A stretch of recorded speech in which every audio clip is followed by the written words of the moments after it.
हुए आप नाम की और बीच में मत बोलिए। नाम के साथ ही ये नियम है कि नाम जपते हुए कोई अश्लील वचन, कोई गाली।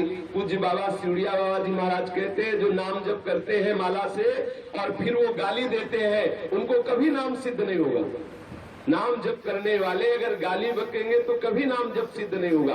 नाम जप करने वाले गंदी बातें जिह्वा से बोलेंगे, कभी नाम जप सिद्ध नहीं होगा। नाम जप करने वाले मसाला खाएंगे, बीड़ी पिएंगे, सिगरेट पिएंगे, भांग खाएंगे, चिलम पिएंगे, कभी नाम सिद्ध नहीं होगा।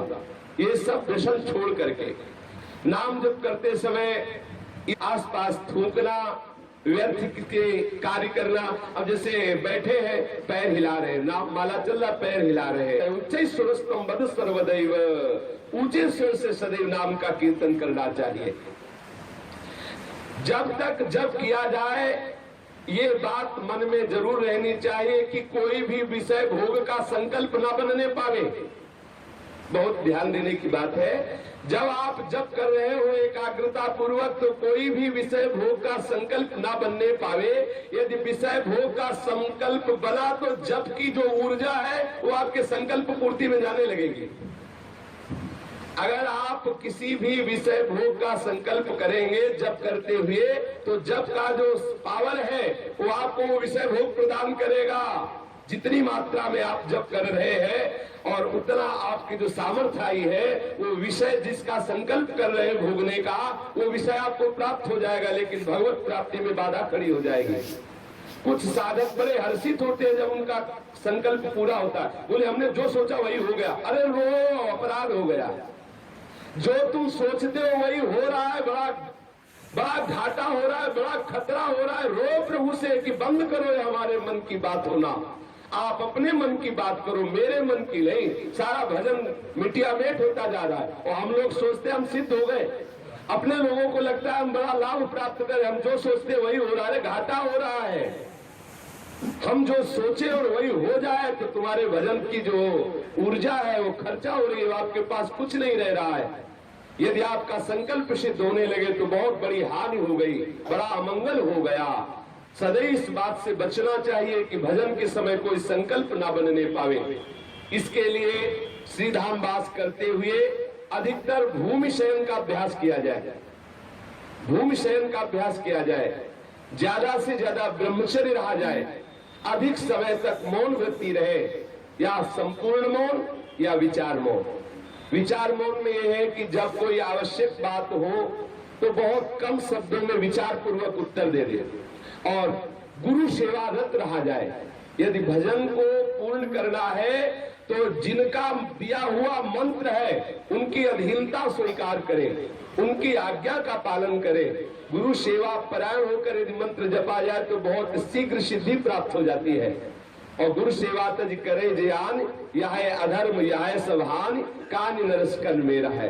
जो गुरुदेव की अवहेलना करके सोचे कि अब हमें तो मंत्र मिल ही गया है, अब इनसे जप करके सिद्धि प्राप्त कर लेंगे, बोले अधर्म हो रहा है, बड़ी हानि हो जाएगी, मंत्र सिद्ध नहीं हो पाएगा। तो गुरुदेव की सेवा और 2 काल कम से कम स्नान, 2 बार स्नान, कोई भी पाप कर्म ना बनने पावे, सावधानी।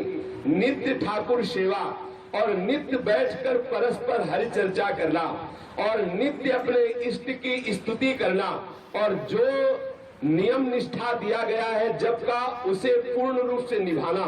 यदि ऐसा किया जाए तो मंत्र सिद्ध होने लगता है।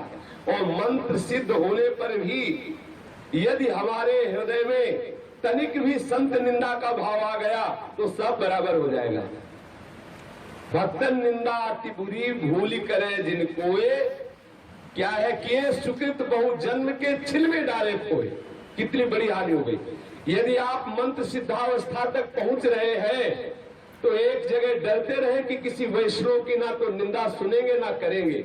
यदि वैष्णव निंदा हो गई आपसे तो बहुत जन्मों के किए हुए सुकृत उसी समय नष्ट हो गए, फिर आपको बहुत काल लगेगा उस स्थिति में पहुंचने के लिए। इसलिए सदैव वैष्णव निंदा से बचते हुए ना तो जप करने वाले को पराई स्त्री से संभाषण करना चाहिए, ना किसी पतित से कोई संबंध रखना चाहिए। जिसने अपने व्रत को छोड़ दिया हो, त्याग दिया हो, ऐसे का संग नहीं करना चाहिए।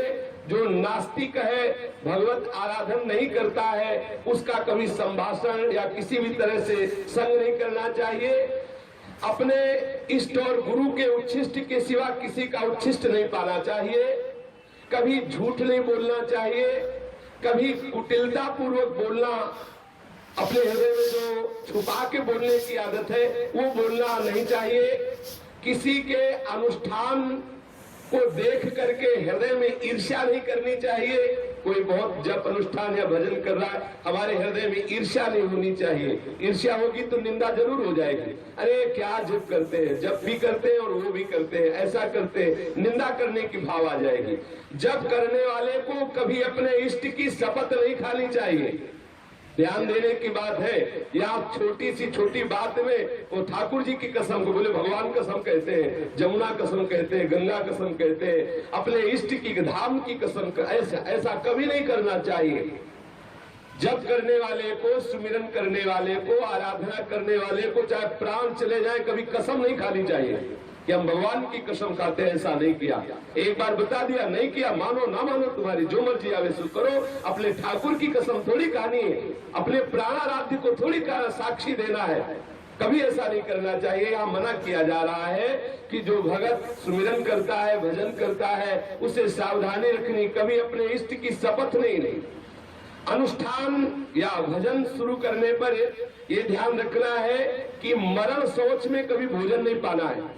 वो जो तेरही और वो क्या कहते, दसवां जो शब्द कहता है, 10वें दिन को क्या कहते हैं इससे शास्त्रीय शब्दों में, दशा, हाँ ऐसा कुछ नहीं, हाँ ऐसे बोलते हैं। कपड़े लिखे तो शब्द नहीं आते हमारे। मरण सोच का अन्न नहीं पाना चाहिए, जरूर ध्यान रखना चाहिए। जब तक वो ब्राह्मण लोग ना पाले तब तक नहीं पाना चाहिए। अब गृहस्थ है तो अपने घर की बात अलग, ठाकुर को भोग लगा के पावे, और दूसरों के, अगर गृहस्थ है अपने घर की बात अलग, दूसरों के यहाँ जाके वो भी तेरह ही करना पावे, और साधु को तो पाना ही नहीं चाहिए। और जनना सोच, जब बालक हो तब जो माताएं अपवित्र दशा में रहती, जब निकल आती है और बालक के सब जात कर्म संस्कार हो जाते हैं, फिर जाकर के वह भले प्रसाद पावे। जनना और मरणा सोच में उनके यहाँ भोजन नहीं करना चाहिए। जिनके यहाँ अपवित्रता हो गई है, सोकर बिना आसन के, चलते हुए झूठे मुंह, या कुछ खाते हुए, या बिना माला को ढके हुए कभी गुरुमंत्र का जप नहीं करना चाहिए।